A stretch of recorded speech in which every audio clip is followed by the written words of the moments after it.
Mind control ये एक ऐसा शब्द है जिसे आपने पहले भी सुन रखा होगा। अगर आप नहीं जानते तो माइंड कंट्रोल एक ऐसा तरीका है जिससे हम किसी दूसरे इंसान के दिमाग को कंट्रोल कर सकते हैं। लेकिन सवाल ये आता है कि क्या माइंड कंट्रोल जैसी कोई चीज़ असलियत में होती भी है या नहीं।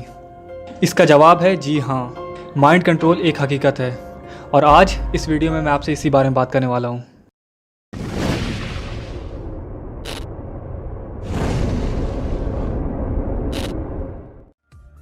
अब शुरुआत हम ये जानने के साथ करते हैं कि ये प्रोजेक्ट MK अल्ट्रा क्या है। तो देखिए, CIA अमेरिका की एक सीक्रेट इंटेलिजेंस एजेंसी है। इस एजेंसी ने 1953 में एक प्रोजेक्ट शुरू किया था जिसका नाम था प्रोजेक्ट MK अल्ट्रा। इस प्रोजेक्ट को शुरू करने का मकसद ये पता लगाना था कि क्या एक इंसान की असली याददाश्त को ख़त्म करके उसके दिमाग को अपने काबू में किया जा सकता है या नहीं। तो इस चीज़ का पता लगाने के लिए ये लोग लड़कियों की मदद से किसी आम इंसान को फंसाकर होटल या किसी अपार्टमेंट में लाया करते थे, जहां ये लोग उस इंसान को शराब में LSD नाम का एक केमिकल मिलाकर दे देते थे।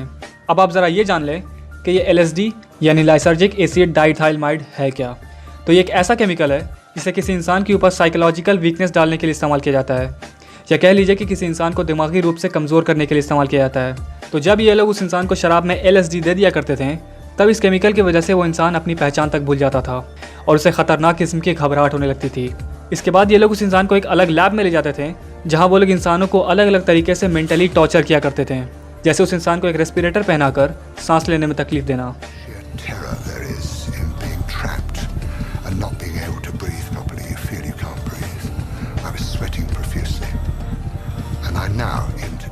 उस इंसान के सर पर लगातार इलेक्ट्रिकल शॉक्स देना।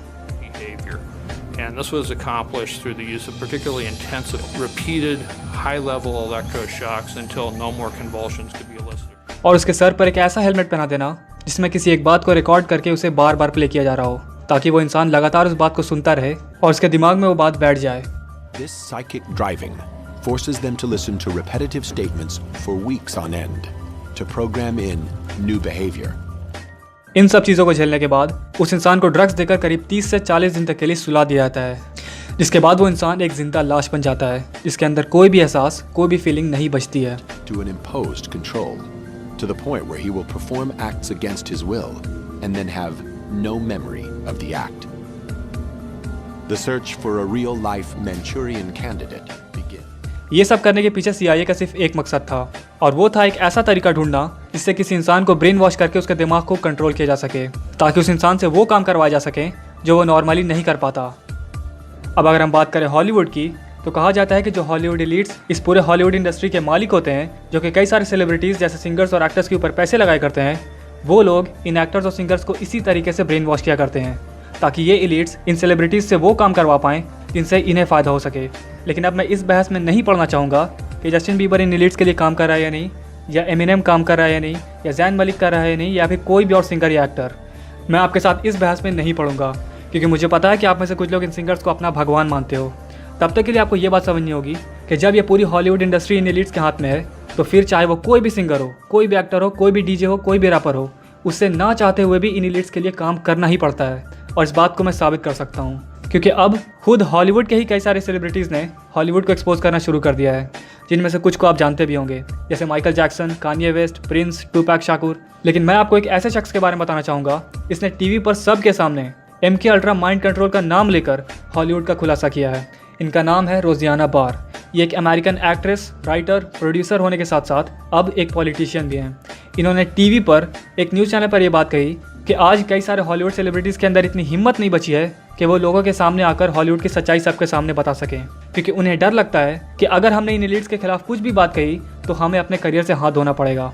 लेकिन मुझे इस बात की खुशी है कि आज मैं आप सबके सामने इस बारे में बात कर पा रही हूँ।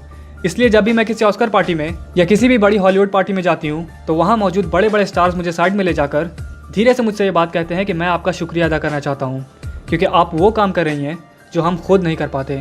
आगे रोजियाना बताती हैं कि हॉलीवुड सेलिब्रिटीज़ के बीच माइंड कंट्रोल का एक कल्चर बन चुका है, जहां MK अल्ट्रा माइंड कंट्रोल पूरे हॉलीवुड पर राज करता है। सुनिए ज़रा आप भी। I mean, I think that there aren't many of us who are brave enough to do that, and I'm just, I'm lucky that I can do it, and I feel that I do it on behalf of many people in Hollywood too. I go to Hollywood parties, or occasionally I go to Oscar parties and things like that. And people, big stars, people will grab me by the arm and take me aside and say, "I just want to thank you for the things you say." And it blows my mind, but that's the culture. It's a culture of fear for sure. And it's a big culture of mind control too. MK Ultra mind control rules in Hollywood. If you don't know, Google that and look into it. और अगर आप ध्यान दें तो आपके आंखों के सामने ही MK अल्ट्रा का एक एग्जाम्पल, एक मिसाल मौजूद है, जो कि है पॉपी। जिन्हें नहीं पता, पॉपी एक लड़की का नाम है जिसका यूट्यूब पर एक चैनल है द पॉपी के नाम से। और मुझे पूरा यकीन है कि ये लड़की MK अल्ट्रा माइंड कंट्रोल का शिकार हुई हुई है। अगर आप सिर्फ एक बार इसकी वीडियोस देखेंगे तो आप खुद ये बात समझ जाएंगे कि इस बंदी का ज़बरदस्त तरीके से ब्रेन वॉश किया गया है। Being free within society, free from oppression. Where are they? The butterflies, where are they?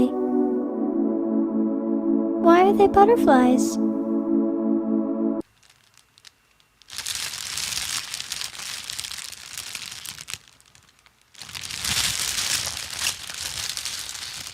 अगर आप इसके चैनल पर जाएंगे तो आप देखेंगे कि इसकी हर एक वीडियो इसी तरह की है। खैर, अब आप सोच रहे होंगे कि भाई MK अल्ट्रा माइंड कंट्रोल से ये लोग हॉलीवुड सिंगर्स या एक्टर्स का तो ब्रेन वॉश कर रहे हैं, इससे हमें क्या नुकसान है? तो जी हाँ, इससे आपको भी नुकसान है, बहुत बड़ा नुकसान है।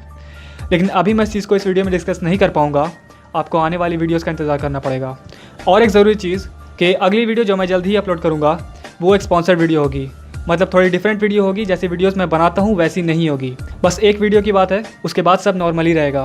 मैंने बता इसलिए दिया ताकि आप लोग कहीं भड़क ना जाएं कि भाई आपने ये कैसी वीडियो अपलोड की है। तो तब तक के लिए आप इस वीडियो को लाइक और कमेंट कर दें। और शायद ये वीडियो थोड़ी सी शॉर्ट हो गई हो,